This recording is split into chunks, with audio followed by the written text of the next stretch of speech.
Tanuja versus all అన్నట్లు అయిపోయింది. So captaincy టాస్క్లో majority of the house mates అయితే మనకు తనుజ గారిని కెప్టెన్గా ఉండకూడదు, నీకు ఇమ్యూనిటీ రాకూడదు, ఎందుకంటే నీకు కంటిన్యూస్గా 2 వీక్స్ పాటు ఇమ్యూనిటీ అలాగే నీకు కెప్టెన్సీ పవర్గా ఉండడం వల్ల ఈసారి అయితే నిన్ను మేము తీసేయాలనుకుంటున్నాం అని చెప్పి ఇమాన్యుయల్, సో అలాగే మనకు భరణి గారు, దివ్య గారు, ఇంకా అలాగే మనకు డీమన్ పవన్ గారు, ఇంకా దాంతోపాటు ఇంకా మనకు సుమన్ శెట్టి గారు, వీళ్ళందరూ కలిసి అయితే తనుజ గారికి అగెనెస్ట్గా మీకైతే ఈసారి ఇమ్యూనిటీ రాకూడదు అని చెప్పి అనేసారు.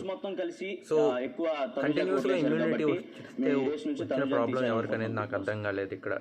బట్ ఈవెన్తో సో తనుజ గారికి అయితే అందరూ అగెనెస్ట్ అయిపోయారు. దీనిపై మీరేమనుకుంటున్నారు? అసలు హౌస్లో మీరు ఎవరికి సపోర్టు?